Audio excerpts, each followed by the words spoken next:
आधा तो chapter botany का है, आधा बॉटनी का है, वो मैं नहीं पढ़ा रही हूँ। मैं तो जूलॉजी पढ़ाऊंगी, एनिमल हस्बेंड्री, एनिमल हस्बेंड्री पढ़ाऊंगी, मैं नहीं पढ़ाती उसको। मेरे लग रहे हैं 3 पेज, लेकिन वो थोड़ा मतलब उतना, क्योंकि एनसीईआरटी ने तो फिर वही किया है, आउटलाइन वैसा नहीं दे सकती हूँ। चलो अभी देखो, हम आते हैं एक्चुअली, अभी हम ऐसे एनिमल्स देखेंगे जो हमारे लिए फायदेमंद होते हैं।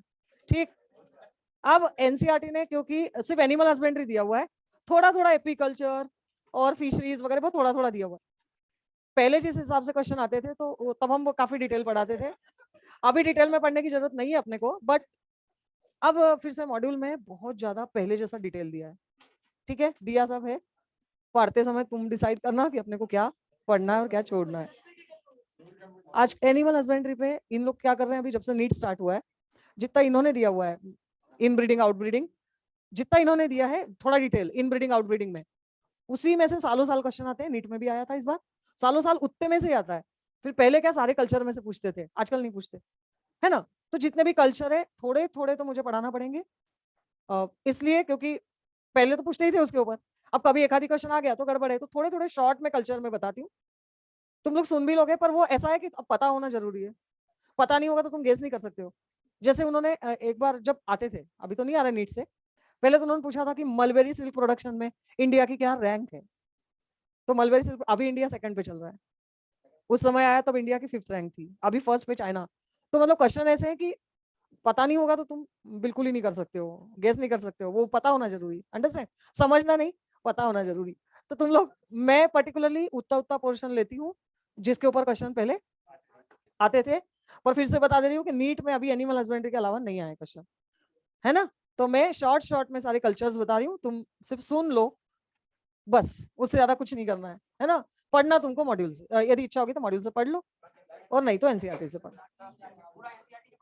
पढ़ लो, ठीक है। पर एक्चुअली एनसीईआरटी ने सेरिकल्चर वगैरह तो दिया भी नहीं है, पर मैं छोड़ नहीं सकती हूँ क्योंकि मुझे पता है कि इनका भरोसा नहीं है ना।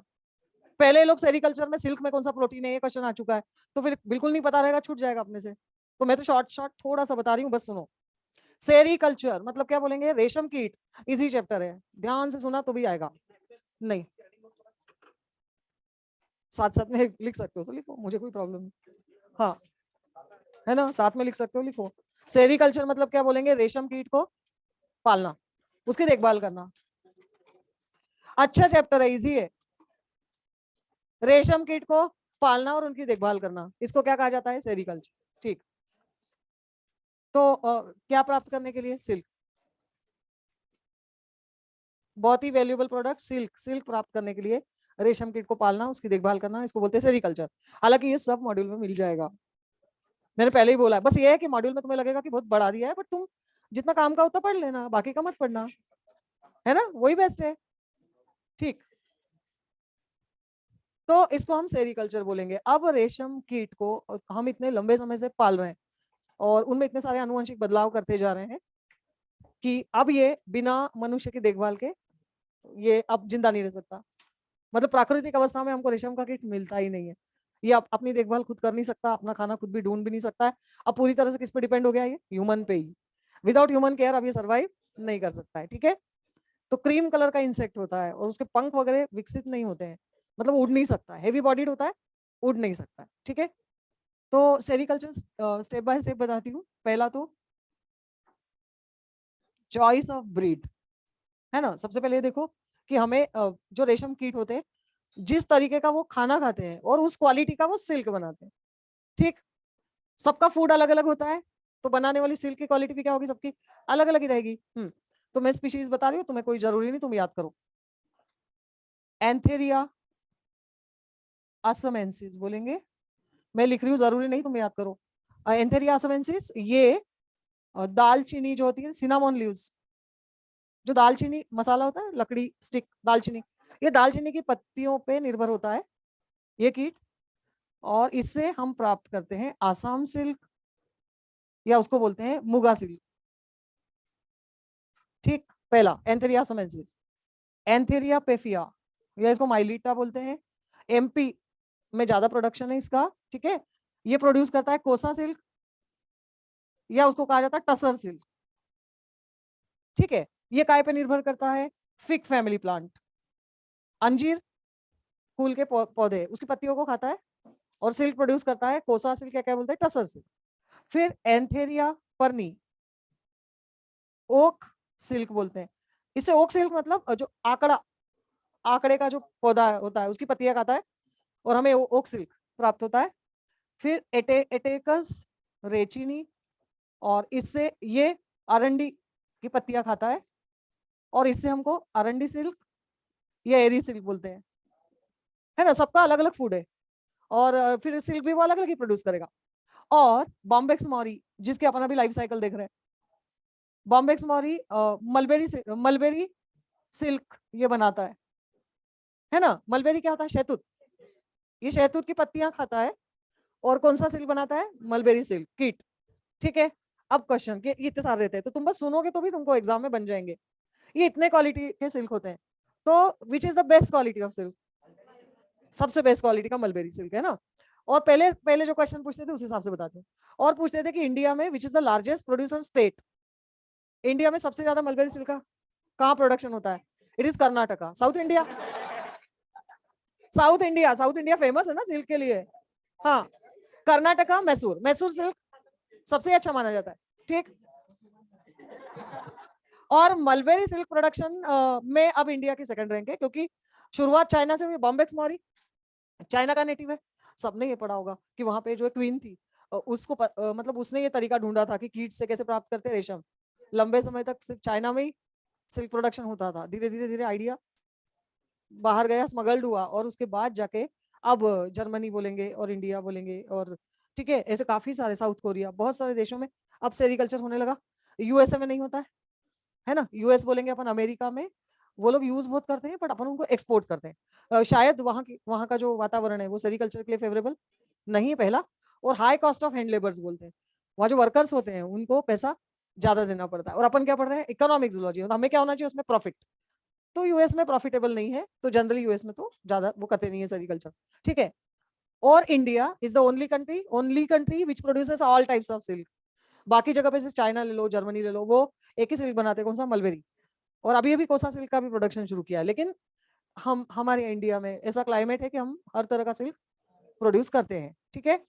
तो सबसे पहला, बिकॉज इजी चैप्टर है, बस अपने सुना तो भी अपने से बनेंगे क्वेश्चन। तो एक हम ये बोलेंगे कि ब्रीड, हमें कौन सा सिल्क प्रोड्यूस करना है, वो वेराइटी को हम चूज करेंगे। अपन बॉम्बेक्स मॉरी की देख रहे हैं लाइफ साइकिल। ठीक है। सेकंड पे आएंगे। अब एक जगह कि हमें एक जगह चूज करना है जहाँ पे हम सेरिकल्चर करेंगे। Second is choice of place. अब हम जनरली वहीं सेरिकल्चर प्लांट सेटअप कर सकते हैं जहाँ पे मलबेरी के बहुत बड़े बड़े पेड़ होते हैं, वो लगे हो। क्योंकि इतने बड़े बड़े पेड़ को उगाना सालों बाद तो दैट इज नॉट पॉसिबल। तो जनरली जहां हमें सेरिकल्चर करना है वहां पे बहुत आसपास घने पेड़ हो, वहां पे हम सेरिकल्चर प्लांट सेटअप करेंगे। ठीक है। थर्ड, तो इसी जगह पे हमने सेरिकल्चर प्लांट सेटअप किया। ठीक है। अब क्या हम देखते हैं थोड़ा शॉर्ट में, देखो इसका लाइफ साइकिल कि फीमेल, मेल और फीमेल में कॉपुलेशन होगा। शॉर्ट में लाइफ साइकिल देखते हैं। मेल और फीमेल में कॉपुलेशन होगा। उसके बाद फीमेल जो रहती है, एक फीमेल 300 से 400 एग्स वो ले करती है मलबेरी लीव्स पर। मलबेरी की जो पत्तियां होती है ना, उसके ऊपर वो ऐसे ये पत्ती है। तो 300-400 अंडे उसने इसके ऊपर दिए, जैसे चिपचिपा पदार्थ से उसको चिपका देती है ताकि वो इधर उधर बिखरे नहीं। ठीक है। तो फीमेल ने एग्स ले किए, उसके बाद मेल फीमेल दोनों मर जाएंगे तुरंत, क्योंकि उनके जो मुखांग होते हैं, कॉकरोच पड़ा है, उनके मुखांग डिजनरेट हो गए। तो वयस्क मौत जो है वो कुछ भी खा नहीं सकता है। फीमेल ने जैसे ही एग्स ले किए, मेल फीमेल दोनों डेड हो जाएंगे, क्योंकि खाना उनको वो खा ही नहीं सकते हैं। ठीक है। अब इन अंडों में से अंडों का जो फूटना है वो तापमान पे निर्भर करता है। मतलब कम तापमान है, ठंडा, तो हैचिंग नहीं होता, फूटते ही नहीं है और आगे विकास होता ही नहीं। और यदि इंडिया में गुड टेम्परेचर रहता है तो हमारे यहाँ तापमान थोड़ा ज्यादा रहता है, तो 300 से 400 अंडे हैं, एक आध दिन के बाद ही हैचिंग होगा और क्या निकलेंगे उसमें से? लार्वा। ठीक है। अच्छा, इनका जो हैचिंग टाइम है वो हम कंट्रोल करेंगे। वो गुड मलबेरी सीजन से मिलना चाहिए। मतलब अभी लार्वा बाहर आया और मान लो कि मौसम ऐसा है कि पूरी पीली पत्तियां हैं और अपने वो उनको खाने को दी, तो उनको जिस तरह का फूड देते हैं उस उतनी अच्छी क्वालिटी का वो सिल्क बनाते हैं। तो यदि अपन ने उनको खराब पत्तियां दी तो quality of the silk will be poor, very poor. ठीक है। तो मान लो अभी लार्वा बाहर आने वाला है, 24 घंटे में बाहर आ जाता है, पर पत्तियां तो सब पीली वगैरह है। तो फिर ये पूरे के पूरे ऐसे ट्रे में इकट्ठा करके सारे अंडों को 4 डिग्री सेंटीग्रेड पे स्टोर कर देते हैं। मैंने बोला निम्न तापमान पे फूटते ही नहीं है वो पड़े रहते हैं। और जब गुड मलबेरी सीजन आएगा तो ट्रे को क्या करा, बाहर निकाला, 24 ही घंटे में उसमें क्या हो जाएगा, हैचिंग, लार्वा निकलेगा। ठीक है, फर्स्ट इंस्टार। और वैसे तो 5 इंस्टार बनते हैं, बट इनको इन जनरल इनको कैटरपिलर बोलते हैं। ठीक है, देखो अब लार्वा तो वोरेशियस फीडर है, वोरेशियस फीडर है ना। वयस्कों में तो क्या बोला मैंने कि उसके मुखांग डिजनरेट हो गए, मैं वयस्क तो कुछ खा ही नहीं सकता। लार्वा अपने वजन से 5 गुना अधिक खाना खाता है, तेजी से। ठीक है, वोरेशियस बोलते हैं, बहुत तेजी से। पर लार्वा ने भी ये कैपेसिटी नहीं है लार्वा के पास कि वो मलबेरी की पत्तियां ढूंढेगा और खाएगा। ये कैपेसिटी उसकी खत्म हो गई है, क्योंकि हम लंबे समय से क्या कर रहे हैं, इनको पाल रहे हैं। तो हम अब हम पाल रहे हैं ना, हम कर रहे हैं ना सेरिकल्चर। तो हम इनको मतलब पूरी मलबेरी की पत्तियों को रेयरिंग ट्रेज बोलते हैं, रेयरिंग ट्रेज। उस ट्रे में पूरे अच्छे मलबेरी के पत्ते ढूंढ के अच्छे से उसको साफ वगैरह करके ट्रेस के अंदर भर देते हैं, पूरे ऊपर तक मलबेरी के पत्ते भर दिए। और ऐसी बहुत सारी ट्रे होती है। ठीक है, एक ट्रे में अब लार्वा को डाला, वो तेजी से खाएगा 3-4 दिन तक, फिर रुक जाएगा। कॉकरोच हम पढ़ चुके हैं और हम इंसेक्ट ही पढ़ रहे हैं अभी। फिर 3-4 दिन में रुक जाएगा और मोल्टिंग होगा। मोल्टिंग क्या पढ़ाया था, बाह्य कंकाल उसका गिरेगा और सेकंड इंस्टार बाहर आएगा। फर्स्ट इंस्टार में मोल्टिंग होगा, सेकंड इंस्टार, है ना। इसको अगले रेयरिंग ट्रे में डाल दिया, 3-4 दिन वो भी खाएगा, फिर कौन सा इंस्टार आएगा, थर्ड। तो इनको ऐसे अगले अगले ट्रे में डालते जाते हैं, इनमें मोल्टिंग होता रहता है। हर एक इंस्टार में 3-4 दिन का मोल्टिंग है। मतलब टोटल इनकी लार्वा की लाइफ 20 से 25 दिन की है। 5 इंस्टार बनेंगे तो लार्वा की लाइफ कितनी लोगे, 20-25 दिन। लेकिन वयस्क का, एडल्ट का तो कोई लाइफ स्पान रहता ही नहीं है, वो तो मर ही जाता है। ठीक है, अब देखो तो फाइनली जाके फिफ्थ इंस्टार बनेगा, फिफ्थ इंस्टार। अब ये स्टॉप, अब ये कुछ खाएगा नहीं और सेटल हो जाएगा। और इसमें एक जोड़ी सलाइवरी ग्लैंड, लार ग्रंथि बनेगी। जो अब ये तो कुछ खाएगा नहीं ना, तो इसको तो लार ग्रंथि की कोई जरूरत ही नहीं है, तो इसकी लार ग्रंथि कायम बदल जाएगी। अब ठीक है, क्वेश्चन ऐसे ऐसे आते हैं कि सिल्क ग्लैंड रूपांतरित कौन सी ग्रंथि है, लार ग्रंथि, ऐसा ध्यान रखना है। इसकी लार ग्रंथि मतलब मुंह में देखो कि पूरी ऐसी कुंडलित सलाइवरी ग्लैंड बनती है। अच्छा, हमने एक जीभ जैसी संरचना क्या बोला था, हाइपोफेरिंग, है ना। एक जोड़ी लार ग्रंथि जीभ के नीचे, हाइपोफेरिंग्स के नीचे एक छेद में खुलेगी, तो उस छेद को बोलते हैं स्पिनरेट। तो ये लार ग्रंथियां दोनों की दोनों ऐसे टंग के नीचे स्पिनरेट में एक छोटा छेद रहता है, वहां खुलती है। अब ये सेटल हो गया, फिफ्थ इंस्टार सेटल हो गया है, ये कुछ खाएगा भी नहीं, कुछ भी नहीं। ठीक है, अब हम इसको उठा के अगले ट्रे में डालेंगे, स्पिनिंग ट्रे बोलते हैं, स्पिनिंग ट्रे। हाँ, अब इसको उठा के अगले ट्रे में डाला, ये लगातार सिल्क स्पिनरेट से निकालेगा, निकालता रहेगा। वो लिक्विड रहता है, एकदम लिक्विड है वो, लेकिन वो जैसे ही हवा के संपर्क में आता है सॉलिडिफाई, सॉलिड हो जाता है वो। तो फिर ये लगातार ऐसा निकालता रहता है और अपने ही चारों तरफ उसको लपेटते रहता है। ठीक है, खुद के ही चारों तरफ। तो ये जो स्ट्रक्चर बनता है इसको कहा जाता है ककून। ठीक, कम से कम ऐसे बड़े बड़े ककून बनेंगे, क्योंकि ये जो प्रोसेस चलता है, ये जो मतलब धागा निकालते जा रहा है और अपने आप को उस धागे में क्या कर रहा है, लपेट रहा है, ये कितने दिन तक चलता है, ये चलता है करीब 15 दिन तक। टाइम हो गया। ककून तक का बता दिया था, कितने लार्वा बने थे बताओ, 5 इंस्टार। अब है ना, ये इकोनॉमिक जूलॉजी सुनने का ही है, तुमको लिखना कुछ नहीं है। मैं ट्राई करती हूँ बहुत सारा तो खत्म हो जाएगा आज ही। हाँ, मतलब चैप्टर नहीं खत्म होगा, थोड़ा रह जाएगा एनिमल हस्बेंड्री। लेट अस सी, उसको कल है ही मेरा क्लास, मैं कल कर दूंगी। चलो, कल तो कंप्लीट ये हो जाएगा एनिमल किंगडम। तो अब अपन ने ये पढ़ा कि लार्वा, अब नहीं मतलब वयस्क का जीवन काल तो मैंने बोला रहता ही नहीं है, वो डेड हो जाते हैं। लार्वा का कितना पड़ा था, 20 से 25 दिन, है ना। वोरेशियस फीडर बताया था कि वो बहुत जल्दी जल्दी खाना खाता है ना। अब उसके बाद लार्वा बदला प्यूपा में, यहाँ तक पढ़ाया था ना कि लार्वा कायम बदलता है प्यूपा। अच्छा, और फिर लार्वा अपने चारों तरफ वो सिल्क का धागा निकाल के लपेटता रहता है, और इस स्ट्रक्चर को क्या बोला था, ककून, है ना। और ककून के अंदर ही अंदर लार्वा कायम बदलता है प्यूपा, और प्यूपा कायम बदलता है वयस्क। तो धीरे धीरे इस ककून के अंदर लार्वा चेंज होता है प्यूपा में, और प्यूपा वयस्क में, वयस्क को इमैगो बोलते हैं, वयस्क में बदलेगा। ठीक है, अब ऐसा सब स्पिनिंग ट्रे में होता है, इसको स्पिनिंग ट्रे बोलते हैं कि वो लगातार लगातार स्पिनिंग करता रहता है। और मैंने बताया था कितना, 15 दिन तक वो धागा निकालता रहता है सिल्क का, है ना। और एक बड़ा ऐसे बड़े बड़े क्या बन जाते हैं, ककून। तो इसे स्पिनिंग ट्रे में 15 दिन के बाद अपने को बहुत ही सारे ककून मिल जाएंगे, और वो चारों तरफ क्या लपेटा है उसके, सिल्क, है ना। अब ये जो ककून है, एक ककून से कितना सिल्क मतलब हमें मिलता है, एक ककून से 1000 से 1500 metre from a single cocoon. जबकि तुमको मालूम है एक साड़ी भी बहुत से बहुत नहीं 6 मीटर, या क्या बोलते हैं उसको, 5 मीटर। तो एक ककून से लगभग इतना सिल्क हम प्राप्त करते हैं, ठीक है। 15 दिन तक वो लगातार क्या स्रावित करता रहता है, सिल्क। अच्छा, अब जब वो वयस्क में बदलेगा, तो वो तो जो ककून रहता है वो एकदम पत्थर जैसा क्या हो जाता है, हार्ड। अब मैंने बताया था कि वो उड़ नहीं सकते। तो वयस्क के सिर के ऊपर एक ग्रंथि होती है, क्षारीय ग्रंथि होती है। तो वयस्क अपने वो श्रावण करते हुए ककून में से धीरे धीरे क्या होता है, बाहर आएगा। बाहर आएगा तो वो पूरे सिल्क को, धागे को काटते जाएगा। उसके सर के ऊपर एक ग्रंथि होती है, तो उससे वो उसको काटते हुए बाहर निकलता है, ठीक है। कुछ ककून में से मेल निकलेंगे, कुछ ककून में से फीमेल। जैसे ही बाहर आने के बाद फिर कॉपुलेशन होगा, फीमेल अंडे देगी, और उसके बाद मेल फीमेल दोनों डेड हो जाएंगे, क्योंकि एडल्ट का तो बोला ही मैंने कि लाइफ स्पान ज्यादा रहता ही नहीं है। इतना क्लियर है, ठीक है। तो अब हमको बहुत सारे ककून मिले।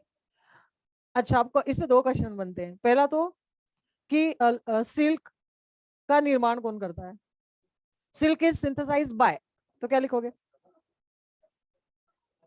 लार्वा। कौन सा लार्वा बोला, फिफ्थ स्टार। तो सिल्क का निर्माण कौन करता है, लार्वा। बट क्वेश्चन पूछा कि कमर्शियल स्केल पर हम सिल्क किससे प्राप्त करते हैं, ककून, ठीक है। हम सिल्क प्राप्त करेंगे ककून से, पर श्रावण हमेशा सिल्क का लार्वा का। इतना पॉइंट क्लियर, ठीक। तो इजी है चैप्टर। तो अपन अब नेक्स्ट स्टेप पे आ रहे हैं। हमको स्पिनिंग ट्रे में बहुत सारे क्या मिल गए, ककून। अब ये क्योंकि जब ऑल इंडिया पीएमटी होता था, ये क्या यही पूछा हुआ है कि स्टिफलिंग किससे रिलेटेड है, एपी कल्चर, ले कल्चर, सेरिकल्चर, ये सब आया हुआ क्वेश्चन। तो अब हम स्टिफलिंग पे चल रहे हैं, ठीक है। स्टिफलिंग का क्या मतलब है कि जितने भी ककून हमने इकट्ठे किए उसको खोलते हुए पानी में डाल देंगे, ठीक है। क्यों, कीलिंग ऑफ प्यूपा।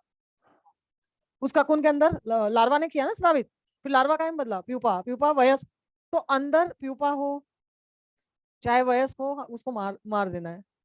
रीजन, बहुत देर तक उसको खोलते हुए पानी में उबालते हैं सारे ककून को। क्यों मार देना है इनको,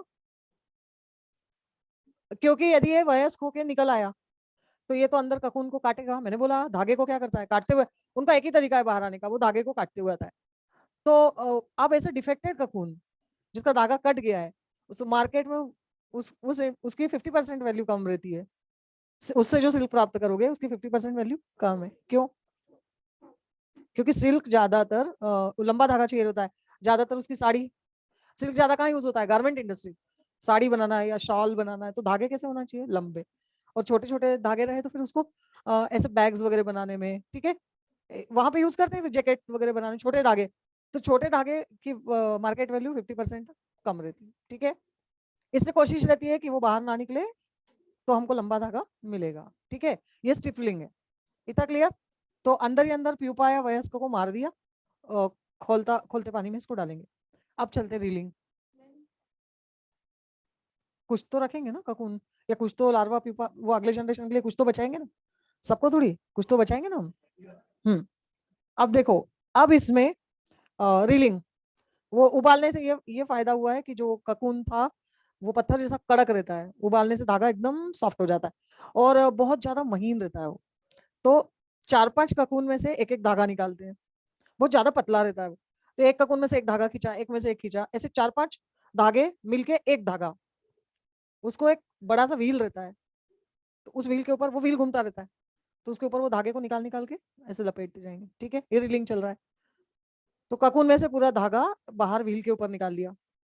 अब ये रील्ड सिल्क है, ये जो सिल्क प्राप्त हुआ इसको रील्ड या रॉ सिल्क बोलते हैं। ये कच्चा सिल्क है जो हमने प्राप्त किया। कच्चा क्यों, कि सिल्क का जो प्रॉपर्टी होती है, चमकीला धागा रहता है, एकदम हल्का और लस्टरस, चमकीला। ऐसा नहीं है ये सादे जैसे धागे होते हैं, डल सादे धागे जैसा रहता है ये अभी। तो मतलब ये अभी मार्केट में इसको अभी सेल नहीं कर सकते, ठीक। ठीक है, तो अब जितना भी रील्ड सिल्क हमको मिलेगा, कच्चा सिल्क हमको मिलेगा, 5-6 बार उसको एसिड वॉश करते हैं। मतलब वहां पे अलग अलग चेम्बर रहते हैं, उसमें डालते जाते हैं, और हर बार एसिड में वो ऐसा घूमता रहता है पूरा का पूरा व्हील। तो हर बार थोड़ा थोड़ा चमकते जाएगा, और जब वो जैसा सिल्क होता है वैसा हो गया, तो फिर उसको मार्केट में सेल करेंगे। ऐसा जो सिल्क होगा इसको फाइबर सिल्क बोलेंगे, और ये मार्केट में अवेलेबल रहेगा। अच्छा, अब कितनी भी कोशिश करें तो भी कुछ ककून में से तो बाहर निकल आते हैं, प्यूपा या वयस्क। अरे अंदर गर्म पानी जाएगा तो वो तो निकलेंगे ही ना। लेकिन निकलने का एक ही तरीका है कि वो धागे को काट के ही निकलते हैं।